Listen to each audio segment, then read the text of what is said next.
तो function done. तो चलो यार अब अपन आते हैं वेरिएबल्स पे। तो वेरिएबल्स क्या होता है? वेरिएबल्स को सिंपली इतना समझो कि वेरिएबल्स को अपन यूज करते हैं डेटा को स्टोर करवाने के लिए मेमोरी में। मेमोरी में तो स्टोर कराओगे और कहाँ स्टोर करवाओगे डेटा को, इसीलिए अपन वेरिएबल्स का यूज करते हैं उन्हें स्टोर करवाने के लिए। मतलब कुछ भी जो अपन नंबर या फिर जो भी चीज़ है उसको अगर स्टोर करवाना है डेटा को, तो उसको कहीं तो स्टोर करवाएंगे ना, मेमोरी में करवाते हैं। उसके लिए यूज क्या करेंगे? वेरिएबल।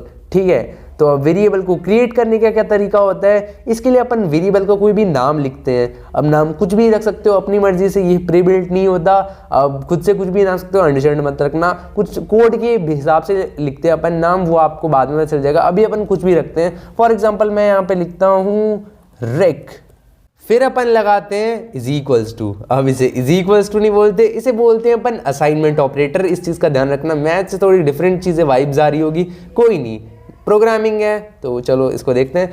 अब अपने असाइनमेंट ऑपरेटर लगाया, इसके बाद अपन क्या लिखते हैं? इसके बाद अपन लिखते हैं जो भी चीज़ अपन को स्टोर करवानी है उस वेरिएबल के अंदर, जो कि है रिक।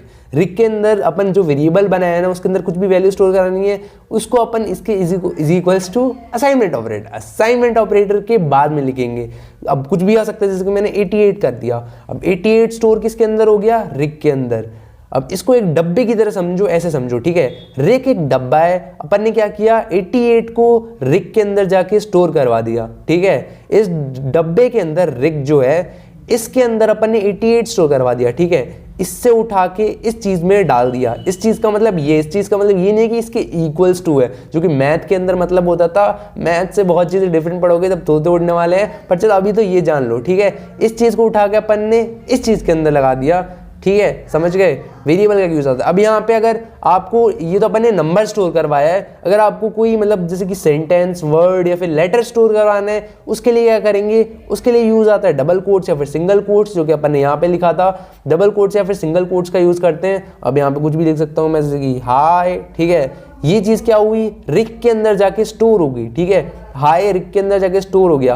अब इस चीज का ध्यान रखना, जैसे कि मैंने अगर यहाँ पे सिंगल कोट्स या फिर डबल कोट्स नहीं लगाया, मैंने सीधा हाई लिख दिया, देखो एरर आ रहा है। क्यों आ रहा है? क्योंकि अपन ने डबल कोट्स या फिर सिंगल कोट्स नहीं लगाया, ठीक है।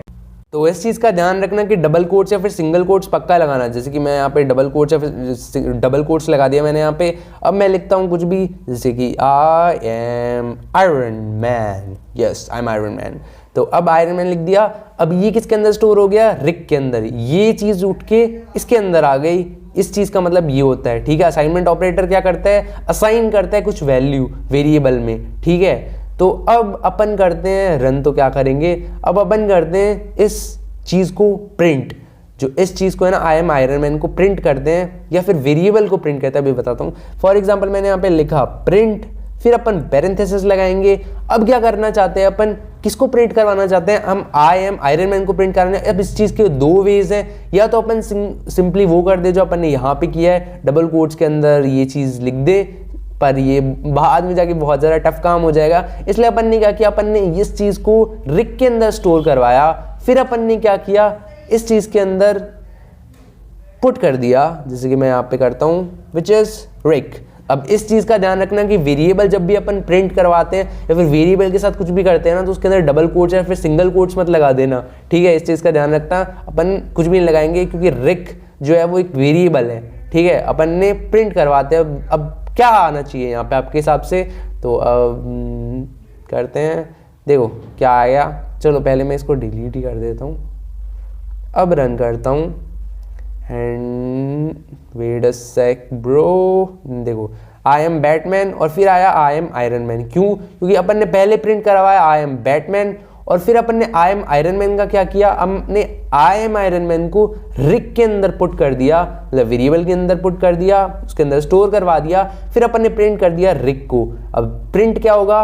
आई एम आयरन मैन, क्योंकि ये इसके अंदर स्टोर्ड है ना, उस चीज को अपन ने प्रिंट करवा दिया, ठीक है। रिक के अंदर स्टोर्ड है क्या? आई एम आयरन मैन, और उस चीज को अपन ने क्या किया? प्रिंट करवा दिया इसके अंदर पैरेंथेसिस के अंदर लगा के, ठीक है। समझ गए?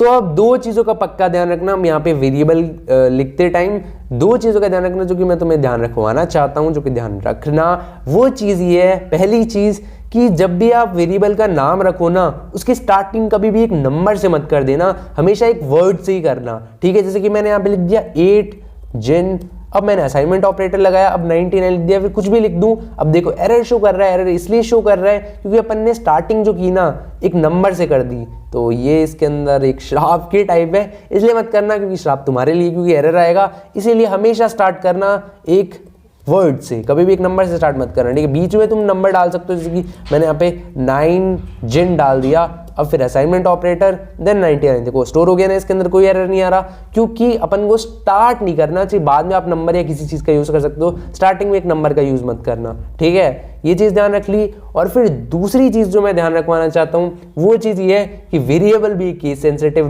मतलब जो चीज़ है कि एक केस सेंसिटिव चीज़ है, मतलब कि छोटा आर बड़ा आर या फिर जो छोटे लेटर्स और बड़े लेटर्स में ज़मीन आसमान का फ़र्क होता है। जैसे कि मैंने यहाँ पे जो रिक लिखा है इसकी जगह मैं यहाँ पे क्या करता हूँ, मैं बड़ा आर लगा देता हूँ। आपको डिट्टो यही चीज़ लिखनी है वेरिएबल का नाम लिखते टाइम और उसका यूज़ करते टाइम, यही जो एग्जैक्टली आपने चीज़ लिखी है ना उसी वेरिएबल का नाम आपको यूज़ करते टाइम लिखना है। जैसे अपन ने प्रिंट करते टाइम इसका यूज़ किया ना वेरिएबल का, तब अपन को एग्जैक्टली सेम नाम अपन को इसके अंदर यूज़ करना है। अगर कुछ भी डिफरेंट किया, जैसे कि मैंने यहाँ पे छोटा आर कर दिया, छोटा आर था ना इसको बड़ा आर कर दिया, इसीलिए इसमें एरर आ रहा है। अब अगर मैं यहाँ पे छोटा आर दोबारा कर दूँ, देखो वापस एरर नहीं शो हो रहा, अब सिंपली रन हो जाएगी ये चीज़। तो इस दो चीज़ों का ध्यान रखना और यहीं पे हमारा वेरिएबल समाप्त होता है। आगे की जानकारी के लिए अगला लेक्चर देखें। ओके।